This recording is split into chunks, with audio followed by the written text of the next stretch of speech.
Have you ever watched someone get dragged off a plane and felt something wasn't right? Not just with the act itself, but with the silence that followed it? The cabin had been buzzing with the usual tension of a delayed takeoff. Overhead bins slammed shut, babies cried, passengers grumbled, scrolling on their phones or muttering about connecting flights. No one paid attention to the woman in seat 23C. She wore a plain gray hoodie, frayed jeans, sneakers. She had a worn canvas backpack tucked under her seat and hadn't said a word since she boarded. Some thought she looked tired. Some thought she looked invisible. But in less than 30 minutes, she would be the most talked about woman in America. Julia Mayers didn't speak up when the gate agent first boarded to announce the flight was overbooked. She didn't flinch when two young men, both in suits, were asked to volunteer to disembark. They refused. Then the flight attendant made a call. It was quiet, almost routine, until it wasn't. Security entered. The air changed. Passengers turned their heads. The woman in 23C looked up. Not startled, not scared, just waiting. A man in a dark blue blazer crouched beside her seat and whispered something. Julia shook her head, slowly, once. The man's smile vanished. He stood, signaled to the others. They grabbed her arms. Her hoodie bunched around her elbows. Someone shouted, "Hey, you don't have to do that!" A phone came up, then another. The chaos was instant, like a dam breaking. Julia was yanked from her seat, her bag sliding out and spilling onto the floor. A paperback novel, a Ziploc of almonds, a crumpled boarding pass. Her sneaker caught on the armrest and she stumbled, hitting her knee hard enough to make the woman in the next row gasp. Still, she didn't scream. She didn't cry. She looked back over her shoulder, eyes scanning the rows of stunned faces, and then she said calmly, so calmly that it chilled the entire row, "This won't end the way you think." By the time they reached the terminal, 3 videos had already hit Twitter. One passenger caught the moment Julia was lifted by both arms, legs dragging, head high. Another got a close-up of her saying those final words. The third video had shaky footage of her on the jet bridge, blood on her jeans from the knee she slammed. By midnight, one clip had 3 million views. The comments were furious, curious, desperate for context. Who is she? Why was she dragged? Why did she look so calm? Hashtags exploded. Who is 23C? Dragged but dignified. Airline assault. At first, the airline responded the way they always did, with a sterile, rehearsed apology. "We regret the unfortunate incident involving one of our passengers and are reviewing protocols." But the apology came too late. Julia had vanished. No press statements, no social media, no public appearance, just a trail of raw footage and her eerie final words. News anchors debated what they could. Some painted her as a poor, overbooked passenger standing up to corporate abuse. Others speculated mental illness or that she refused to comply. The airline tried to frame her as disruptive, but eyewitnesses said otherwise. A woman who sat 2 rows behind told a reporter she didn't raise her voice, she didn't threaten anyone. She just wouldn't give up her seat, like she was waiting for it to happen. As more videos came out, something strange happened. Julia's face became a symbol. Her silence, her stare, her bloodied knee and calm defiance. People weren't just angry, they were disturbed. Not by her, but by how easy it was for this to happen to someone so composed. "She knew this was coming," one tweet read. "She wanted us to see." And somewhere in the quiet corner of a mid-size airport lounge, away from the screaming headlines and hashtags, Julia Mayers sipped from a paper coffee cup. Her hoodie was gone now. Her knee was wrapped. The paperback novel had a torn corner. She was alone, watching the news from a muted screen mounted above the coffee bar. Her eyes stayed still as the footage replayed, her own body being dragged like luggage. The reporters didn't know yet. No one did. But she knew. She had always known. And the second they put hands on her, they had set something irreversible in motion. The camera lingered on her face in every broadcast, not twisted in pain or fury, but resolute, the quiet before a reckoning. And across the country, executives leaned forward in their chairs, suddenly sweating, because even before her name was revealed, they were starting to understand the truth. They hadn't dragged just any passenger off that plane, they dragged the wrong woman, and the fallout was just beginning. this story stirred something in you, if you've ever felt invisible, powerless, or underestimated, remember, quiet doesn't mean weak, and calm doesn't mean you won't bring the storm. Like, comment, and subscribe for more stories that make you question what power really looks like. Julia Mayers didn't look like someone who held the fate of a billion-dollar corporation in her hands. She looked like someone you'd brush past in a grocery store without a second glance. When the video of her removal went viral, internet detectives scrolled through frame after frame, freezing on her face, zooming in on her eyes, her shoes, the tiny stitched initials on her backpack, trying to decode her identity, but there were no clear answers, just speculation. Was she a teacher? A protester? A plant? The more people guessed, the more mysterious she became. By noon the next day, cable news had latched on. "Woman in seat 23C" was the headline splashed across every major network. The footage replayed on a loop. Julia being pulled, her knee hitting metal, the blood that followed. Then, her calm, cutting words. "This won't end the way you think." The public was hooked. Talk shows invited passenger witnesses. One woman described Julia's composure as unnerving, like she had practiced for this. Another said, she was quiet but not afraid. It was like she expected all of it. Social media turned her into a myth. Some likened her to whistleblowers of the past. Others saw her as a corporate martyr. Fan accounts appeared. A sketch artist's pencil drawing of her, backpack slung over one shoulder, eyes steady, went viral. People started printing it on t-shirts. In New York, someone spray-painted her silhouette on a brick wall beneath the words, "Do not disturb what you don't understand." Still, the real Julia remained silent. No tweets, no statements. The airline's press office scrambled, issuing a second apology with vague language about policy reviews and internal investigations. But it was too late. An hour later, a new thread surfaced on Reddit. Someone had done a reverse image search using an old government archive tool. They found a match, not in social media, but in congressional transcripts. A photo of Julia, 3 years younger, in a navy blazer and pearls, testifying before a Senate subcommittee. Her name, Julia T. Mayers, former Director of Aviation Ethics and Oversight under the U.S. Department of Transportation. Suddenly, this wasn't just a viral incident, it was a bombshell. News anchors fumbled for context. Why was someone of that status flying commercial? Why did she resign without explanation 3 years ago? And most importantly, what was she doing on that flight? The answer came quickly, too quickly. A tech journalist uncovered an internal document titled Project Remora, dated 18 months prior, authored and signed by Julia.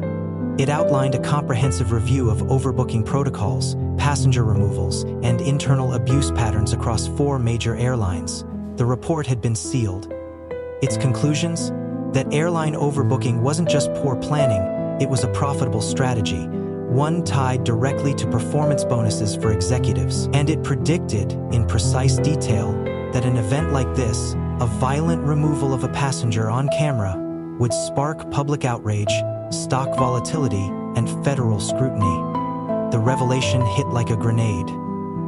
Julia had warned them.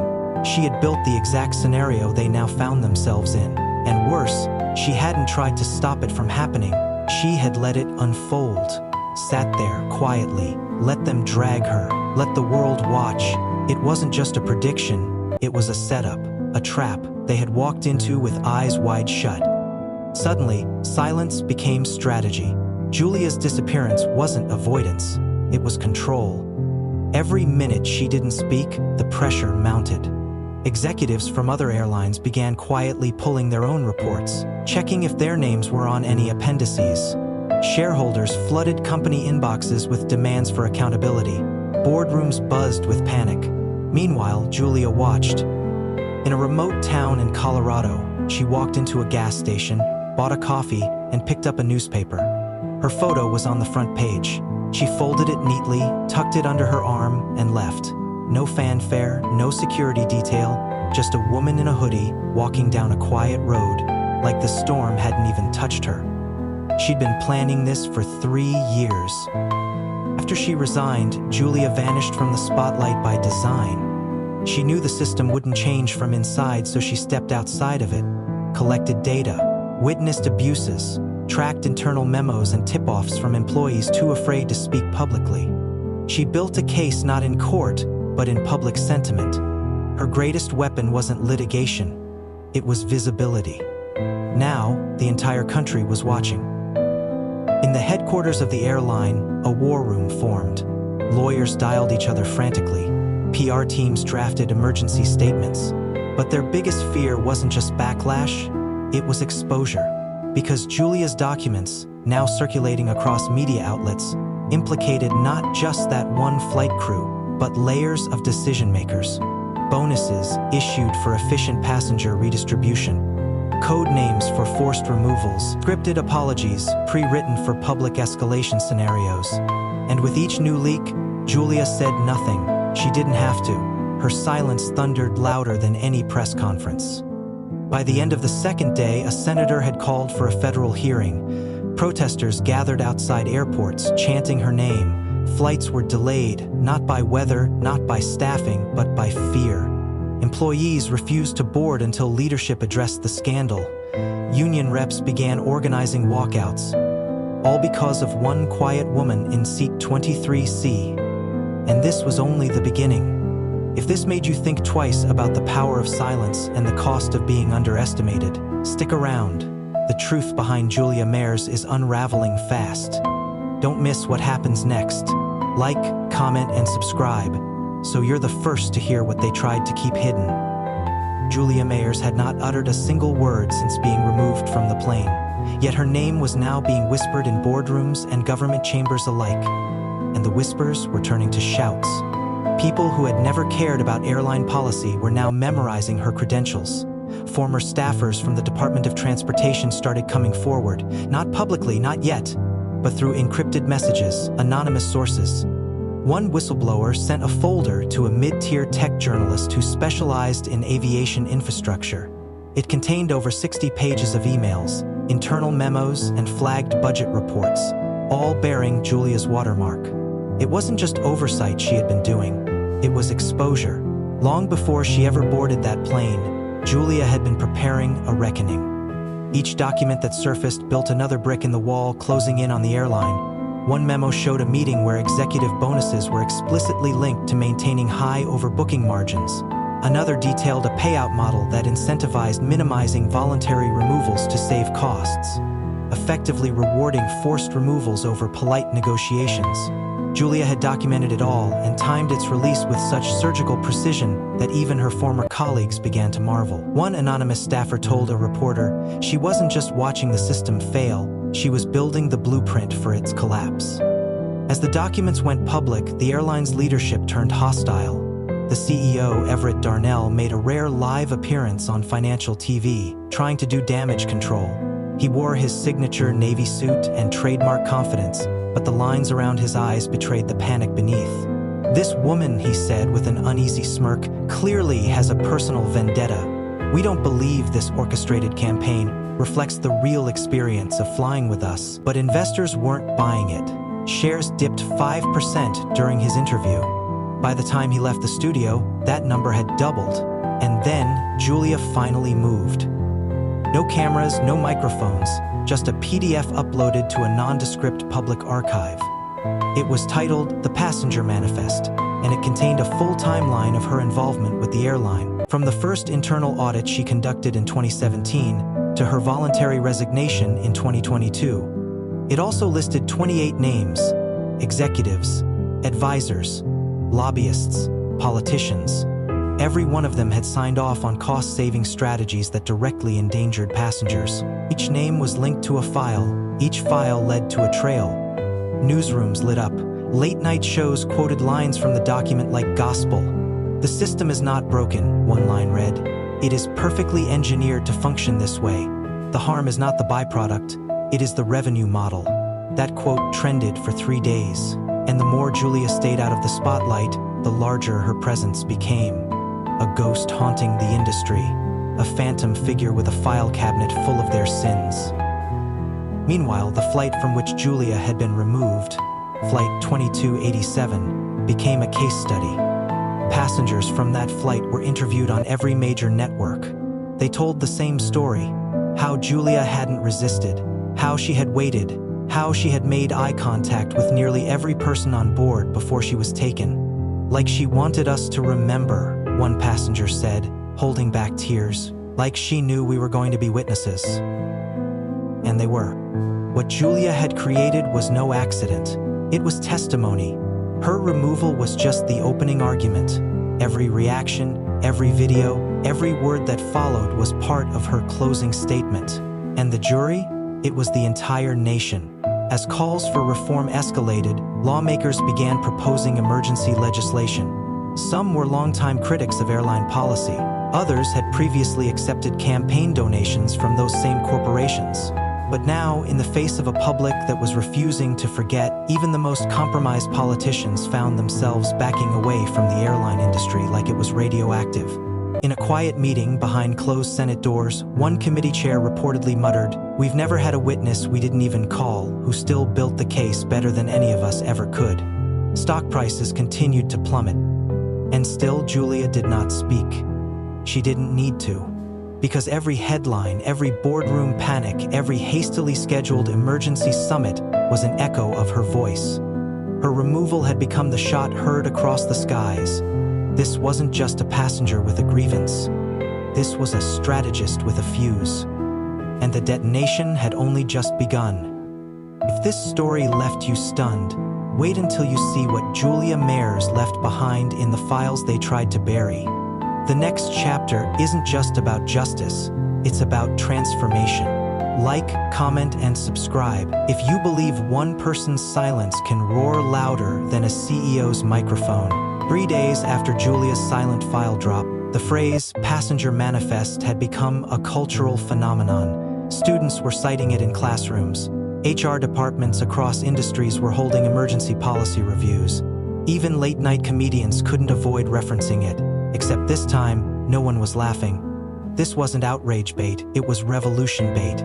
Because every name Julia listed had receipts, and one by one, those receipts were being dragged into the light. Major news networks shifted focus entirely. What started as a viral plane video was now the lead story on global news. Journalists began cross-referencing Julia's timeline with executive actions. It was all there. The moment policy changed to make denied boarding more profitable, the week that passenger compensations were quietly capped, the emails where PR teams practiced apologies for hypothetical removals. Julia hadn't just predicted what happened, she'd mapped it. People began calling it the Flight 2287 papers, likening it to the Pentagon Papers or Snowden leaks. But there was something even more chilling about this. Because Julia hadn't fled to another country or hidden behind anonymity, she had walked into it, quietly, willingly. She had let herself be dragged out of that plane not as a victim, but as a witness. Then the financial dominoes began to fall. The airline's stock hit a historic low, a full 31% drop in less than a week. Over $14 billion, 0 cents in market value, vanished. Analysts who had once praised the airline's aggressive profitability models were now calling for a complete overhaul of corporate leadership. 3 top executives resigned, though it was clear they had been forced out. Employees across the country, baggage handlers, flight attendants, even loyal gate agents, began calling in sick en masse. "I can't work for a company that did that to her," one posted on TikTok, tears streaming down her face. Behind the scenes, the government moved fast. Subpoenas were issued, a congressional inquiry launched. Julia was invited to testify, but again she declined. Instead, she submitted a written statement, only 2 pages long. It ended with a single sentence: "I am not the story, the passengers are. I was simply the mirror." And it worked, because the public, once hungry for her voice, began looking elsewhere, at the systemic injustice, at the patterns in other industries, other companies. Julia had weaponized visibility, not to center herself, but to decentralize the blame. It wasn't one bad flight. It was a culture of dehumanization engineered for efficiency. And now that curtain had been torn open. It wasn't just policy change being demanded.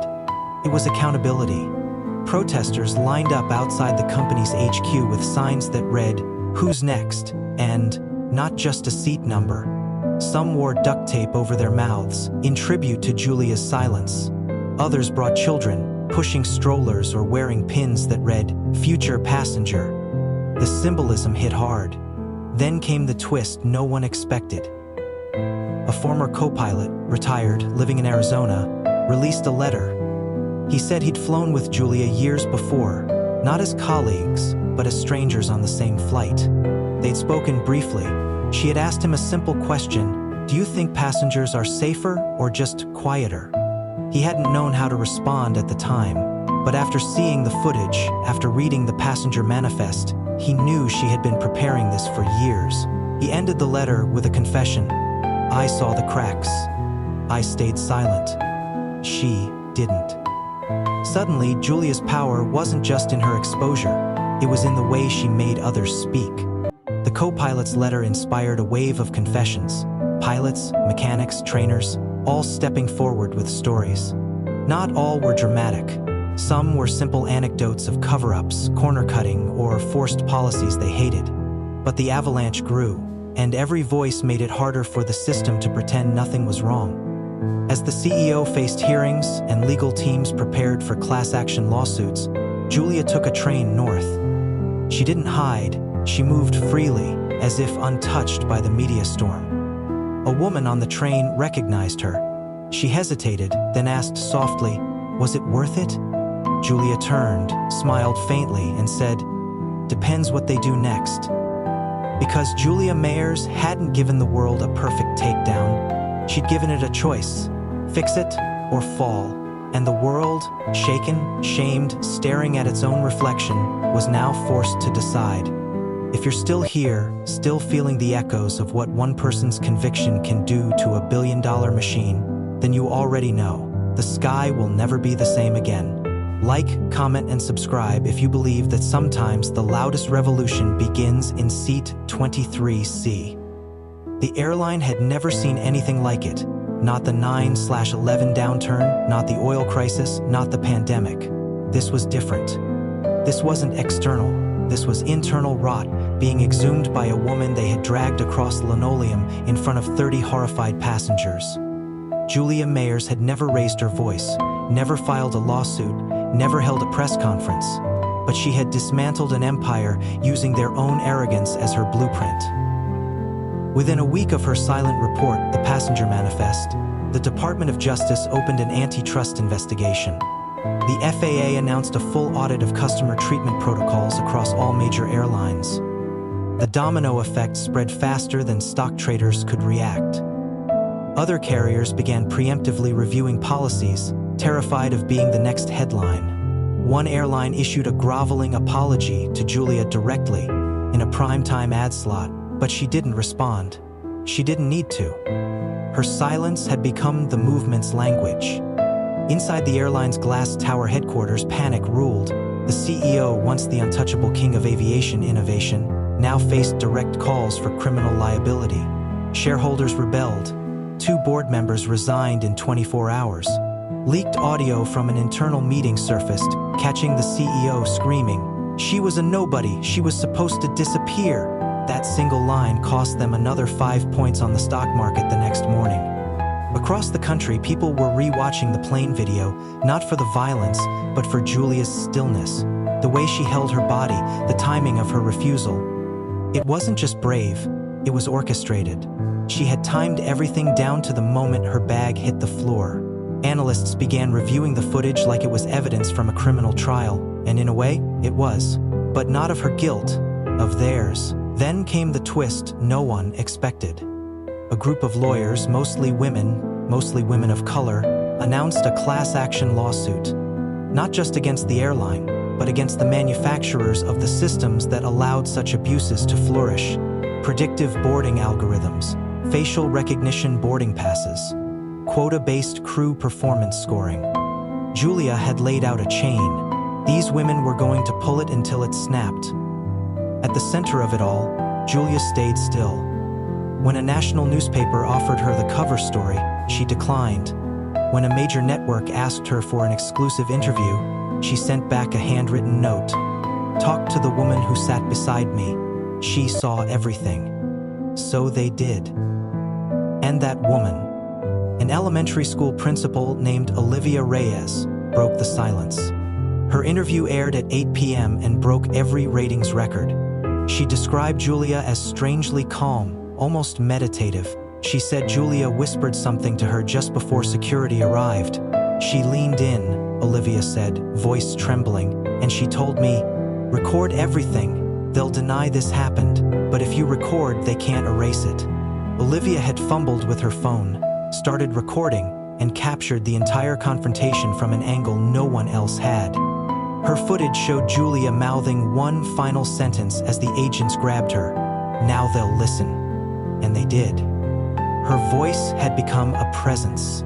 Not loud, not performative. Present. In boardrooms, in households, in classrooms. Julia had given the world a new question to ask. What are they hiding beneath the rules they enforce? Meanwhile, in a quiet coastal town, Julia rented a room at a faded motel. She paid in cash. The clerk didn't recognize her. She watched the news with the sound off, reading every headline with a stillness that now defined her. When a little girl ran into the motel lobby, chasing a toy airplane, Julia smiled softly, bent to pick it up, and handed it back. No one filmed it. No one shared it. But that quiet moment, her crouched on one knee, holding a toy jet, felt more powerful than any statement she could have made. By the end of the month, the airline's valuation had been cut in half. A Senate hearing was scheduled.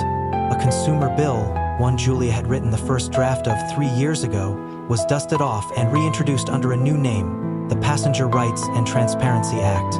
Her words, her predictions, her warnings, now read into public record. She hadn't shouted, she hadn't begged, she had simply waited, and now the world was catching up to the storm she had set in motion. If this story made you rethink what quiet strength looks like, if you now see silence not as weakness but as the loaded pause before history shifts, then you know this wasn't just a plain story. This was a reckoning at 30,000 feet. Like, comment, and subscribe to follow more stories where justice takes flight. One truth at a time. Even as lawmakers held press conferences and CEOs gave stiff, PR-managed apologies, it was the quiet ripple of everyday people changing behavior that told the real story. Flyers began canceling with the airline in droves, refusing vouchers and demanding full refunds. Travel bloggers updated their safe-to-fly rankings. Parents discussed alternative carriers in Facebook groups. Schools debated inviting Julia's story into ethics curriculums. This wasn't just corporate embarrassment. It was cultural evolution. A mural appeared downtown in a major city. Julia, hand extended not in protest but in offering, like a lighthouse figure amid turbulent clouds, the words below reading, "You can be removed but not erased." Photos of it circulated widely, sparking impromptu gatherings. People left paper planes at its base with handwritten stories of mistreatment, exclusion, or silent endurance. The mural wasn't funded, commissioned, or branded. It just appeared, like Julia, timed to perfection, unannounced but unforgettable. And perhaps that was her greatest message. You don't always need to roar to lead a revolution. Sometimes it's enough to stand firm, get dragged, and let the world decide what kind of future it wants to live in. If this story stirred something in you, if it made you believe in quiet defiance, calm resistance, or the power of truth told without screaming, then remember this. One passenger grounded more than a flight. She rerouted a system. Like, comment, and subscribe for more stories that uncover the courage in everyday people, because the next Julia might be sitting beside you. The hearing was supposed to be a formality, a box checked for optics, a PR exercise to reassure the public. But from the moment the gavel dropped, it was clear something had shifted. Julia Mayers wasn't in the room. Yet her presence filled every corner. Printed pages of the passenger manifest sat thick in front of every senator. Her quotes were highlighted in yellow. Staffers whispered in corners. Every name on her list had been vetted, verified, and worse, for those who tried to dismiss her, it was undeniable. She had documented it all, not with emotion, but with precision. They hadn't just ignored a warning, they had ignored a blueprint of their own collapse. The CEO of the airline, Everett Darnell, sat at the witness table, under the hot gleam of television cameras. Gone was his usual tailored swagger, his tie sat crooked, his voice, usually rich with practiced charm, cracked slightly as he read from a prepared statement. "We are reviewing the circumstances surrounding Ms. Mayer's removal and taking this opportunity to reflect on our values." The rest of the sentence was drowned out by the sound of papers rustling and a senator's voice interrupting. "Do your values include incentivizing forced removals, Mr. Darnell?" He paused. Blinked. That clip went viral within the hour. Julia's name was mentioned 27 times during the opening half of the hearing. Not by her, by them. Senators quoted her warnings, journalists tweeted screenshots of her charts, and the public watched with jaws slack as high-powered executives stumbled over their own memos. The manifest wasn't a document anymore, it was an indictment. Outside, the protests continued, silent lines of passengers standing shoulder to shoulder, holding signs shaped like airline tickets. Some simply read 23C. Others listed the names of loved ones who had experienced similar mistreatment. This wasn't just about Julia anymore. It was about every person who had been minimized, silenced, manhandled, or humiliated in the name of efficiency. Inside the hearing, the questions grew sharper. Did you approve the overbooking enforcement matrix? Was your salary bonus tied to denied boarding metrics? Were you aware that Ms. Mayers predicted this exact situation in her 2019 report?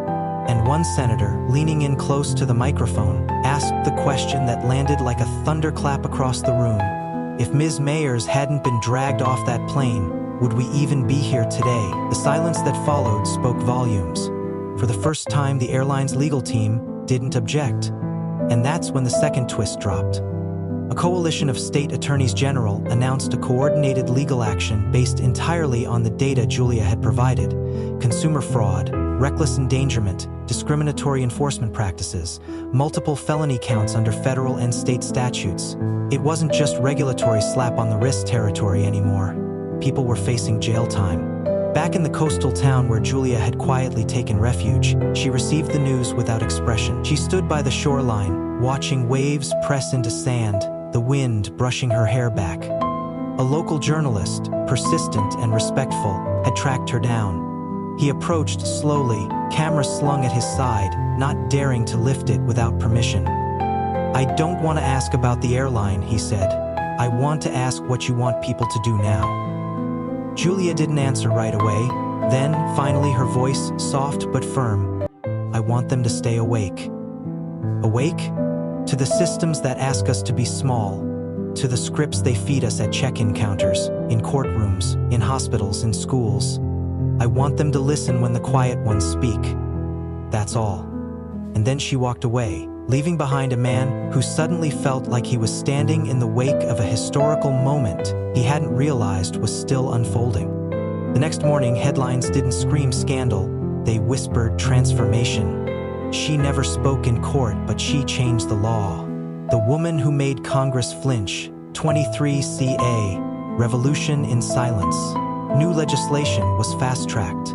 Passengers would now have enforceable rights to compensation, accountability, and a review board insulated from airline lobbying. Julia's original draft, long buried, had become the skeleton of the most passenger-empowering legislation in aviation history.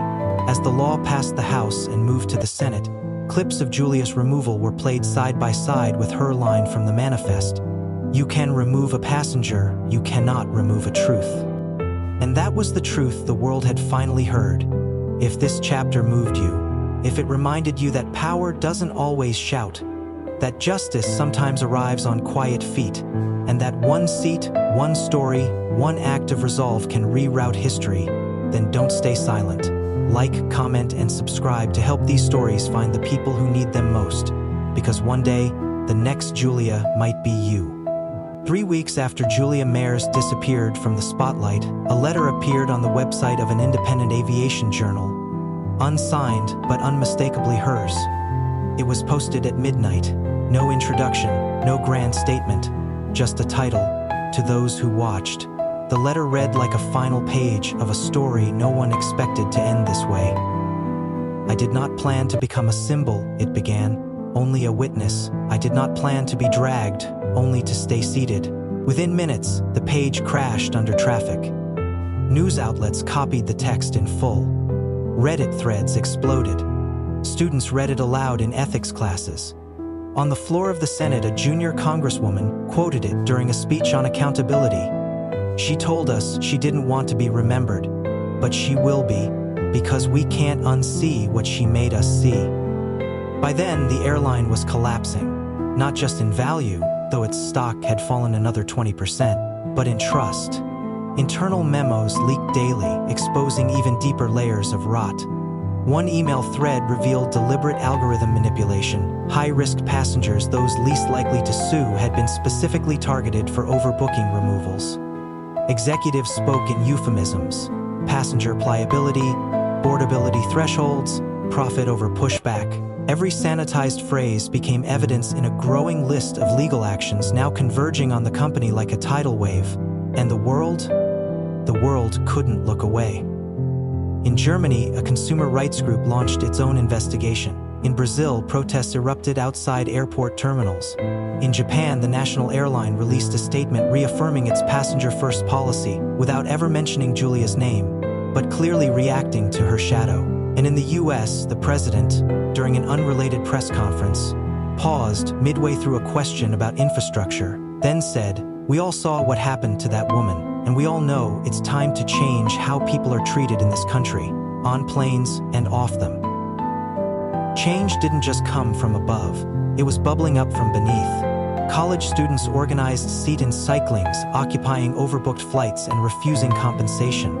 Creators stitched together a viral campaign of passengers sharing their worst stories. Stories that had once felt too minor, too routine to bother reporting. But now, every indignity was part of something larger, a tapestry of quiet endurance, finally given voice. In the middle of it all, a new video surfaced, one no one had seen before. Shot from the back of the plane, blurry, shaky, it captured Julia in those final seconds before she was taken. A child's voice could be heard asking, "Mommy, why are they hurting her?" And then Julia, turning slightly, looking toward the sound, saying just loud enough for the phone to catch, "They're not hurting me, they're revealing themselves." That line broke the internet. Memes, shirts, art pieces, protest signs with her silhouette beside it. "They're not hurting me, they're revealing themselves."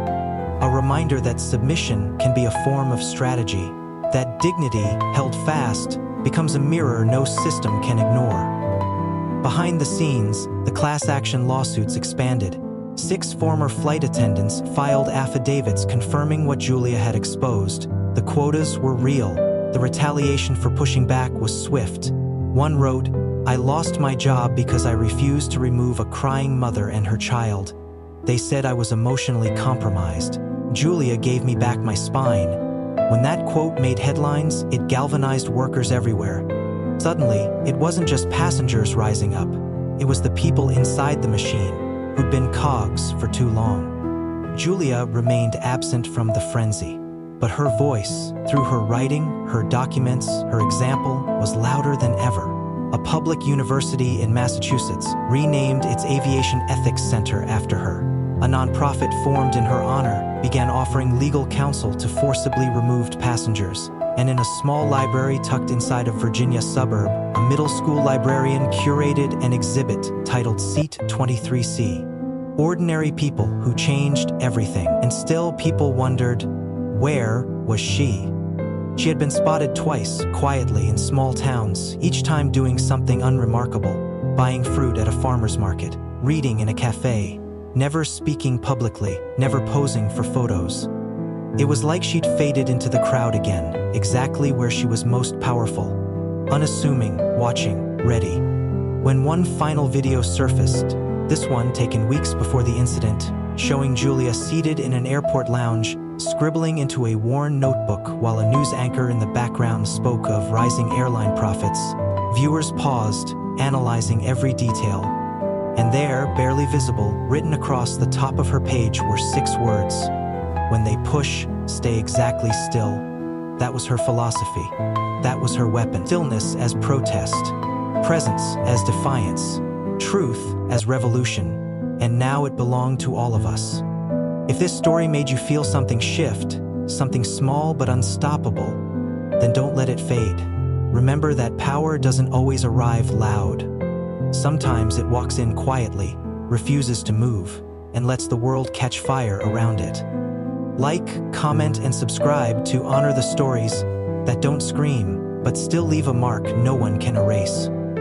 The airline's former CEO, Everett Darnell, had gone dark. No more media appearances, no press releases, not even leaked emails. It was as if he'd been swallowed whole by the scandal, the silence eerier than his former bravado. But the world didn't stop. The hearings moved forward, lawsuits multiplied, and Julia Mayers, though still unseen, remained the center of it all. A documentary team started piecing together a timeline of her actions, dubbing it the quiet clock. Each minute from the moment she boarded Flight 2287 to the second the stock first crashed was analyzed. What they found was startling. She hadn't just sat there. She'd waited. From boarding to confrontation, she had synced her movements with the schedule. Delay announcements, staffing patterns, even news cycle prime times. When security approached her, it was precisely during the afternoon lull, when social media was most active but newsrooms weren't yet closed for the day. Every angle, every silence had purpose. Julia didn't react to chaos. She choreographed it. One journalist, reviewing airport security footage, spotted her earlier that day, walking alone through the terminal, glancing once at a wall clock, then down at her phone. No hesitation, no uncertainty, as if everything that would unfold had already been lived once before in her mind. Meanwhile, passengers from other flights began coming forward with stories, not just about abuse, but about how watching Julia's removal made them rethink their own silence. A man recounted a time he'd watched an elderly woman be told to pay extra for a bag she couldn't lift. Another admitted to walking past a crying teenager left behind at a gate because of an arbitrary check-in rule. These weren't confessions, they were awakenings. Julia had pulled back the curtain, and now the audience couldn't look away. The Senate passed the Passenger Rights and Transparency Act in record time. Amendments were added based on testimonies inspired by Julia's files. One clause, referred to by staffers as the mayor's measure, ensured passengers could refuse rebooking under duress, without retaliation or removal. Another mandated an independent audit body, insulated from corporate influence, to oversee airline conduct. But none of these reforms carried the weight of Julia's final inclusion, a public digital archive of airline violations, accessible to all, updated in real time. Her original design, her last request. That archive was unveiled in a quiet ceremony, no media, no live stream, just a small panel of aviation reform advocates and civil liberties lawyers. The woman who initiated the platform spoke quietly as she clicked the site live, saying, "She turned her pain into a portal. We're just making sure it stays open." And yet, through all this, the world waited for one last move from Julia. It came unexpectedly.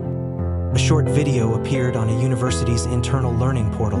No fanfare, no branding, just a plain background and a fixed camera angle. Julia sat at a wooden desk, her eyes steady, her voice clear. "This isn't about revenge," she began. "It's about memory. About what we tolerate and what we pretend not to see. About the space between comfort and complicity." She spoke not as a whistleblower, not as a victim, but as a witness. She recounted the moment she decided not to move, the way her fingers curled around the seatbelt, the exact texture of the nylon strap, the weight of the decision. "People ask why I didn't fight back," she said. "I did. I just didn't do it the way they expected." She ended the message with one final sentence. "If they teach you anything from what I did, let it be this. Don't wait for permission to draw your line." The video was taken down 3 hours later.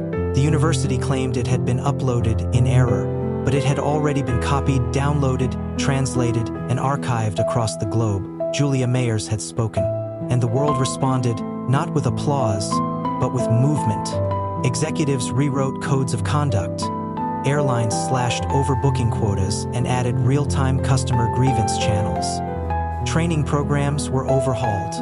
New hires were given copies of the mayor's video as part of onboarding. But Julia herself remained quiet. No interviews followed, no book deals, no TED Talks. She was not building a brand. She had already made her point.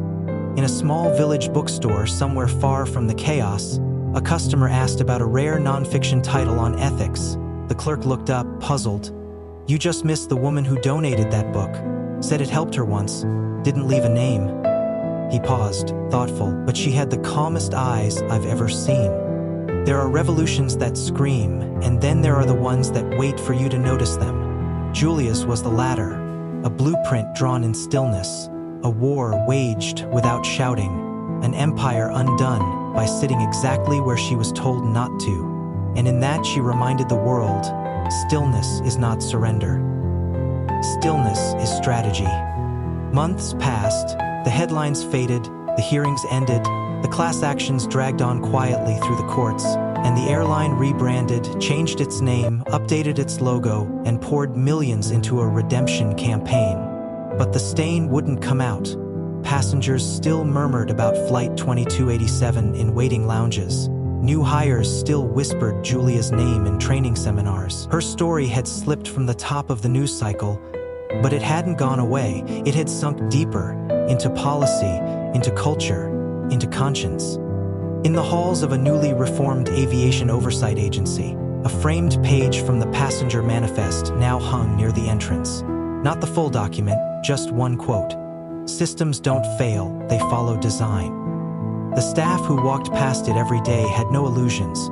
Julia hadn't dismantled an airline, she'd pulled back the veil on an industry and dared the world to look. And the world, for once, had looked. Not perfectly, not all at once, but enough. At a conference on organizational ethics, a panelist quoted Julia's silent protest as a model of modern resistance. In corporate trainings, HR reps now taught the mayor's case, not as a disaster, but as a paradigm shift. How integrity could be weaponized when packaged with data and timing. Activists in unrelated industries, from hospital reformers to tech whistleblowers, cited her in speeches. And quietly, a network of people who had once been removed, mistreated, or silenced began finding each other, forming a growing alliance. Some called it the Manifest Circle. No leader, no formal structure, just the common understanding that truth, when revealed with precision, could break any system's spine. Julia herself had vanished again. She was last seen stepping off a ferry on the Oregon coast, wearing a beanie, a wool coat, and a backpack that looked exactly like the one from Flight 2287. Worn canvas, initials faded at the seams. She didn't look over her shoulder. She didn't look back. She just walked. The boy who had filmed the original video of her removal, now 17, posted a message on his personal blog. It read, "I didn't know what I was capturing at the time, but I know now I filmed the moment the world blinked, and she didn't." He signed the post with a photo of a paper airplane sitting on a courtroom bench. And in a classroom in Chicago, a group of high school seniors studied Julia's archived files as part of a civics lesson. Their teacher asked them what made her so effective. A girl in the back raised her hand and said, "Because she didn't try to be louder than them. She just made them show who they were." There was silence in the room after that. No one could have predicted that a woman sitting quietly in seat 23C on an ordinary overbooked flight would launch the most significant passenger rights reform in modern history. No one could have predicted that stillness, intentional and public, would move more than marches or manifestos. But that's the thing about moments that change the world. They almost never look like it when they begin. Julia didn't want fame. She wanted change. And she got it. Not through speeches or lawsuits or slogans, but through the art of making injustice visible. She knew that systems only collapse when they're forced to see themselves clearly, and she gave them a mirror. You don't need a title to make history. You don't need permission to tell the truth. Sometimes all it takes is one person who knows exactly when to stop moving, and stays there. If this story stirred something in you, if it made you question how silence can be louder than shouting, and how a single act of resolve can realign an entire system, then stay awake, share it, let it echo, and if you ever find yourself in the seat they tell you to surrender, remember Julia Mayers. Remember that stillness is not defeat, it's defiance with discipline. Like, comment, and subscribe to this channel for more stories that challenge what power really looks like. The courtrooms grew quieter, but the consequences kept rolling in. Julia's name no longer trended daily, but her work still rippled through boardrooms, policies, and everyday decisions across the aviation industry and beyond.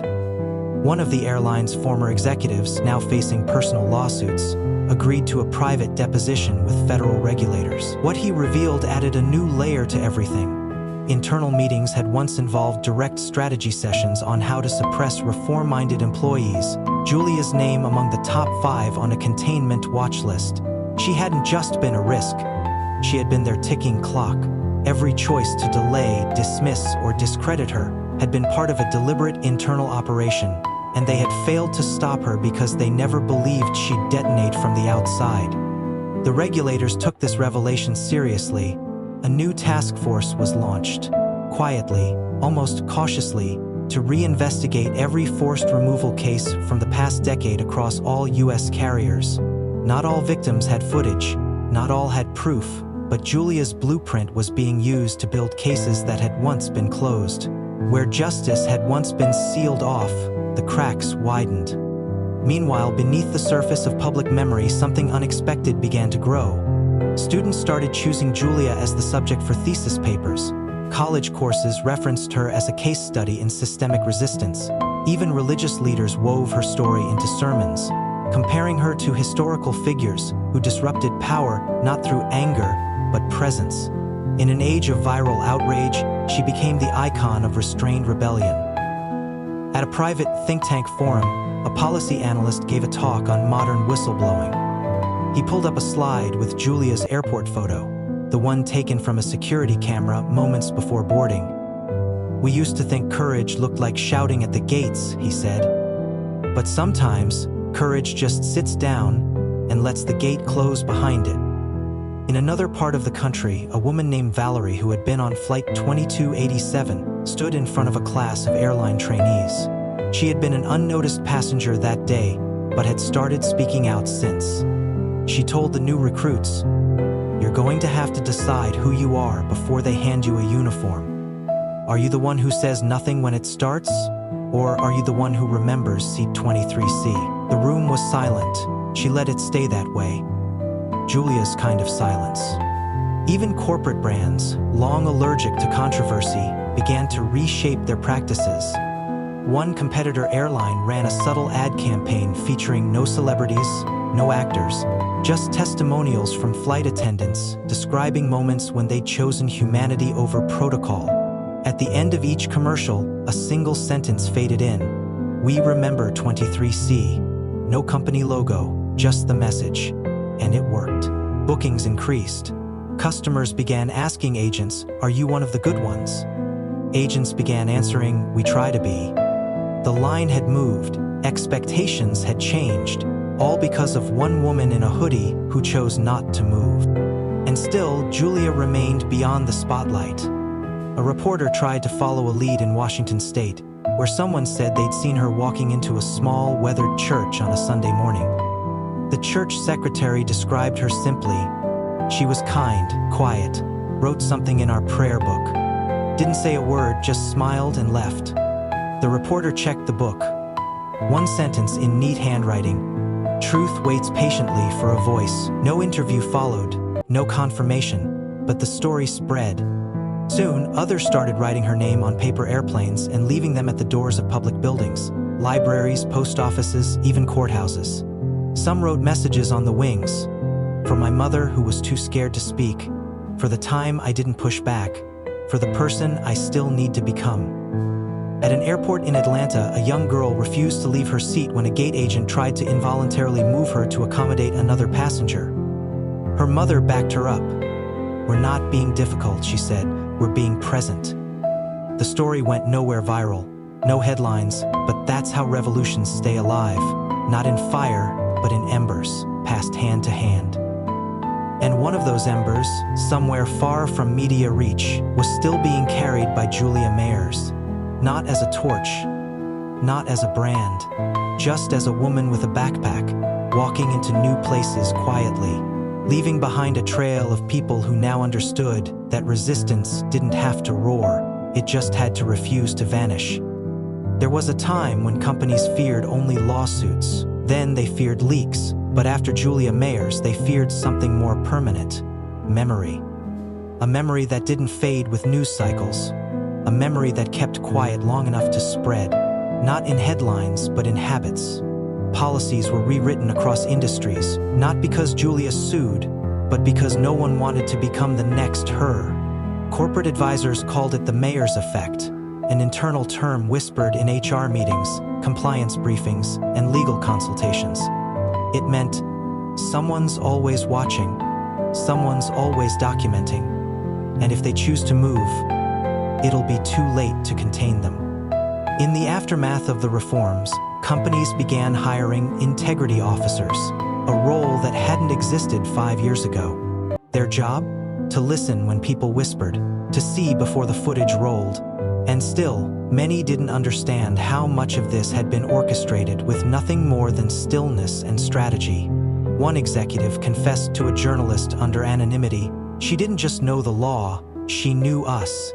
She knew how we think, and she used it. And yet, even then, there were those who tried to rewrite the story. A few commentators, desperate to reclaim the narrative, painted Julia as lucky, a symbol caught in the right moment. But those who read her documents, who mapped the timeline, knew better. This wasn't luck. This was a campaign of precision. It had taken her 3 years to build, and every moment of silence had been a calculated step toward detonation. Somewhere in a quiet Midwest town, a school installed a plaque outside its auditorium. It didn't mention Julia's name. It simply read, "Every system has a breaking point. Be someone who moves it." The students, most too young to remember the original incident, were still required to study it in their ethics class. A boy once asked, "Why didn't she just yell?" And the teacher answered, "Because yelling would have made her easy to ignore." Meanwhile, other sectors began following suit. Hospital boards reevaluated patient removal protocols. Rideshare companies revised dispute resolution procedures. Insurance firms, long untouched by public empathy, launched empathy training for their claims teams. Not because it was trendy, but because their silence now felt dangerous. The people had tasted what it meant to see behind the curtain, and they weren't going back.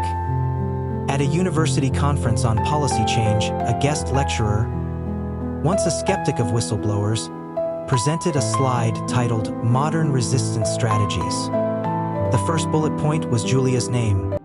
The room fell quiet. A student raised their hand. What made her different? The lecturer paused, then replied, "She didn't just reveal what they did. She revealed how long we'd been helping them do it." And it was true. Julia hadn't simply exposed an airline. She'd held a mirror to everyone watching, the ones who looked away, the ones who accepted inconvenience as a cost of efficiency, the ones who joked about bureaucracy instead of breaking it open. Her rebellion wasn't just against a system. It was against every small surrender we call normal. The fallout continued quietly. The new airline, rebranded and cautious, operated under a radically different playbook. Every flight featured a small card in the seatback pocket explaining passenger rights, based directly on the mayor's reforms. Every employee signed a code of conduct written in part by the same woman they'd once dragged through a terminal. And still, she refused to come forward. One day, at a bus stop near a nature reserve, an older woman approached a stranger reading a newspaper with Julia's face on it. The woman asked, "You think she'll ever do a documentary or something?" The stranger looked up, smiled faintly, and said, "Why would she? She already rewrote the ending." That bus never came. The woman left first. But the story lingered. It wasn't finished. Because elsewhere, quiet people were studying, preparing, not for violence, not for fame, but for precision, for presence. For the moment someone tells them to move and they know better, they remember Julia. And remembering her means never underestimating what one steady voice or one immovable seat can become when the world is forced to watch. In the months that followed, more stories emerged, small, quiet echoes of Julia's. A man at a train station refused to give up his reserved seat when a glitch in the system double-booked it. He calmly stayed in place, showing the digital confirmation on his phone. When staff grew agitated, other passengers began recording. Nothing happened, but afterward he posted about it. "I remembered 23C," he wrote, "so I stayed." The post didn't go viral. It didn't need to. It was shared in the right circles, in the right quiet spaces, where change grows. A librarian in New Mexico launched a monthly reading group on civil courage. The first session? The Passenger Manifest. Not the media version, not the pundit's take, but Julia's own words. Participants cried, not because the story was loud, but because it reminded them how often they'd stayed silent in small ways. A woman whispered afterward, "I've let a lot of things slide in my life, but not anymore." And that was Julia's true legacy, not the policy, not the punishment, the presence, the proof that a system's collapse often begins with the one person who doesn't flinch when everyone else folds. She had shown the world what it looked like not to move. And the world, once startled by that stillness, was now starting to shift. Somewhere deep in the legal archives of the airline's former corporate headquarters, boxed and untouched, sat a printed copy of Julia Mayer's final ethics proposal, the one she submitted just weeks before her resignation. It had been marked non-actionable by a VP with a thick red pen and shelved. Now, those same pages had become required reading in executive compliance programs from Singapore to Stockholm. Once dismissed as a cautionary tale, Julia's work was now considered a standard. The irony wasn't lost on those who had once tried to silence her. They had buried a document. She turned it into doctrine. Far beyond the aviation industry, the ripple effect continued. In legal circles, the Mayer's principle was coined, a term used to describe resistance through systemic precision. It wasn't about whistleblowing in the traditional sense. It was about mapping a structure so clearly that it had no place to hide. Policy journals published case studies exploring how Julia leveraged timing, documentation, and public psychology not as reaction, but design. She hadn't reacted to injustice. She had anticipated its collapse. On social media, a new trend quietly emerged. People began posting stories under the hashtag #IStayedSeated. No theatrics, just moments of ordinary defiance. A cashier refusing to ignore a discriminatory comment. A nurse pushing back against patient quotas. A student calmly citing their rights during a suspension. Each post ended with a simple nod, "For Julia." It wasn't about fame, it was about memory. And memory, it turned out, was more contagious than outrage. In one city, a quiet memorial appeared overnight, a bronze bench bolted to the ground outside a major airport, facing no view, no landmark, just an open expanse of sky. On the backrest, an inscription, "For the one who didn't rise when they told her to. She made the rest of us rise instead." No ribbon cutting, no press release. But within weeks, the bench became a stop for travelers. Some sat in silence, some left notes, some just stood before it and whispered thank you. Meanwhile, behind closed doors, airline officials still tried to outrun the shadow of 23C. Every incident was scrutinized. Every removal risked a fresh wave of backlash. The fear wasn't just lawsuits, it was visibility. Julia had proven that the public no longer needed the whole story to know what was wrong. All they needed was a single image, a calm woman, unmoving, in the seat she was told to leave. In a university town, a professor asked his ethics students to write papers on modern acts of civil disobedience. One paper began with a quote from Julia's deposition, "You can push me out of the seat, but you can't push away what you built around me." The student argued that Julia had not only exposed systemic injustice, she had rewired the public's instinctive response to it.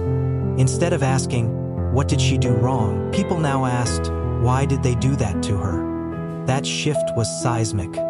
It was irreversible. Even international observers took note. A French newspaper dubbed her La Résistance silencieuse. In South Africa, activists referenced her during public transit reform protests. And in Seoul, a design firm created a series of minimalist posters that showed only an empty seat, slightly askew with the caption, "She stayed." They were displayed in subway stations without names or logos.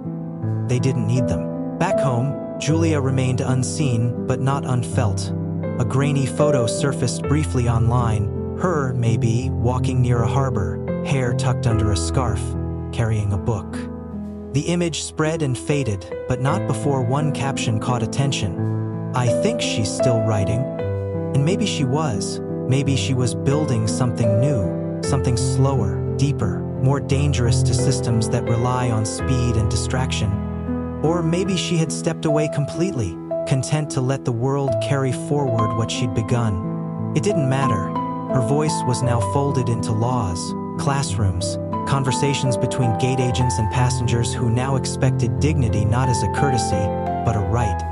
In an interview about the airline's future, a new CEO paused when asked what had changed most since the incident. He didn't mention profits or safety reforms. He said, "Every time I sit down on a plane now, I look around and wonder who's watching. Not with a phone, just watching, waiting for us to fail the way we used to." And in that moment, he understood what Julia had left behind. Not fear, not chaos, accountability. The airline's annual shareholders meeting was once a polished affair, suited executives, glossy reports, catered lunches. This year, it opened with silence. No music, no scripted jokes, just a slide on a massive LED screen that read, "Public trust, status pending." The room was different too.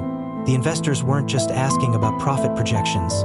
They were asking about values, about oversight, about ethics. What systems are in place to ensure another Julia Mayers doesn't have to exist? One shareholder asked bluntly. The question echoed across the room like a dare. The CEO shifted in his seat. "That's the goal," he said. "That no one ever has to hold a mirror that sharp again." Outside, reporters waited, not for controversy, but for signs. People gathered quietly, holding small paper airplanes folded with handwritten messages inside. "For every time I stayed quiet." For my mother removed from her flight in 2004. For the girl in 18B who didn't flinch. They didn't shout. They didn't chant. They just stood, present, like she had taught them. And while the boardroom wrestled with legacy, the world moved on. Not forgetting, but evolving. Julia had done what few reformers could. She made it impossible to return to the way things were. Training centers adopted new role-play exercises modeled after her incident. Scripts were rewritten to include empathy checks. Every protocol now included a final question. Are we doing this because it's right or because it's routine? It was Julia's question. It changed everything. One journalist covering the meeting wrote afterward, "I've never seen an industry haunted by a woman who never once raised her voice." Another said, "She didn't just blow the whistle. She taught us to hear the pitch of something wrong long before it explodes." And that's what kept her legend alive. Not the scandal, not the lawsuit, the awareness, the shift in reflex, the realization that silence was no longer invisible, that sitting still could be louder than outrage. In a small town halfway across the country, a retired aviation employee stood in her kitchen, reading the latest article on Julia's legacy. She'd worked 27 years without incident, quiet, loyal. But something about Julia's refusal still sat heavy in her chest. She opened her old notebook from her final year on the job, notes she never submitted. She began typing them up, line by line, and emailed them to the regulatory board with one subject line. "It's time." She never would have done that a year ago. This was Julia's ripple effect. People who had once justified silence, now choosing truth, one voice at a time. The revolution had become ambient. You didn't need to cite her name anymore. You just had to act like someone was watching, because someone always was. Even in children, the story endured. A little girl on her first flight refused to change her seat when asked. Her mother whispered, "It's okay, honey, we can switch." But the girl shook her head. She didn't move. I won't either. She didn't remember Julia's name, but she'd heard the story. seen the sketch her teacher hung up in class. Underneath it, the caption read, "One seat can carry more than one person." And that was true, because the seat Julia refused to leave had carried thousands since people who were never forced, never filmed, never dragged, not because the rules changed overnight, but because the people around them started choosing differently. Because the system had been seen, named, made visible, and visibility is how systems unravel. In a documentary produced 2 years after the incident, a former flight attendant summarized it best. "Julia didn't fight us. She let us fight ourselves. And she won." The closing shot of that film? A terminal full of people sitting in perfect stillness as a voice overhead announces a gate change. No rush, no panic, just quiet, just presence.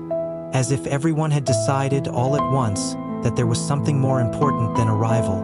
They remembered her, and in that memory they moved a little slower, a little wiser, more human. The terminal where Flight 2287 had once departed was different now. Not in appearance, its walls were still off-white, its windows streaked with jet fumes and weather, but in feel. Agents spoke softer, signs displayed not just directions, but intentions. "We're here to listen, you deserve clarity, every passenger matters." These weren't branding slogans, they were acknowledgments, etched in the wake of a silence that had once cracked the ceiling of an entire industry. In the years since Julia Mayers sat still in seat 23C, change had embedded itself, not just in policy, but in posture. Gate agents received de-escalation training that began not with role plays, but with a question. What does fairness feel like? Boarding protocols were rewritten, compensation thresholds raised. But more than the rules, it was the eyes. Employees met passengers with them now, not above, not below, level, present. As if the whole system had learned to pause before pressing forward. A new terminal was built and named after someone else, a philanthropist, a retired senator. But in one corner of the atrium, on a bench near gate C11, a small plaque read, "She didn't move, so we could." No name, no brand, just truth. In a high school ethics competition, a finalist argued that Julia's protest was the most effective civil act of the decade, not because it was loud, but because it changed what silence meant. He said, it wasn't the dragging that changed everything, it was the way she looked into the camera before it happened. She wasn't warning them, she was recording them with her eyes. Even those who had once dismissed the story, called it exaggerated, mythologized, weaponized, eventually accepted what it had done. No executive could now approve a removal without remembering what came next. No politician could dismiss regulatory reform without conjuring her name in whispers. She had become the ghost in the room, the kind that doesn't vanish but stares until you change. In the quiet corner of a library near the coast, where Julia had once been seen reading with her hood up, a shelf bore a handwritten sign, Section 23, Voices That Sat Still. Books about quiet rebels, silent resistance, slow-burning justice. Students gathered there to write essays, to sit alone, to remember how stillness once made the ground shift. One winter, during a late-night layover, a tired flight crew gathered in a closed terminal cafe. They shared stories, not about delays or difficult passengers, but about what had changed. A young crew member, new to the job, asked what Julia was really like. The oldest among them said, "She was like a pause that refused to end until the world took a breath." And finally, one spring day, someone found a letter. It had been tucked into the seatback of an old decommissioned aircraft, slated for museum display. Inside the envelope, one sentence, handwritten in careful, steady ink. They tried to erase a person. Instead, they revealed a truth. There was no signature, just a date, 3 years after Flight 2287. And so the story was never really closed. Because Julia Mayers didn't just break the system. She rewrote its rules, using silence, strategy, and unwavering presence. She didn't wait to be rescued. She became the rescue. She didn't seek attention, she forced reflection. And in doing so, she left behind more than legacy. She left a map for anyone who's ever been told to sit down, shut up, step aside, or be silent. You don't need power to change everything. You need timing, you need resolve, you need the courage to sit down and not get up. If this story stirred something in you, if it made you believe that stillness can start revolutions, that presence can reveal injustice, and that ordinary people can redraw the entire balance of power, then don't let it stop here. Share this, remember her, and join us in telling the stories that don't shout, but never leave. Like, comment, subscribe, because one day it might be you in that seat, and you'll want the world to be watching.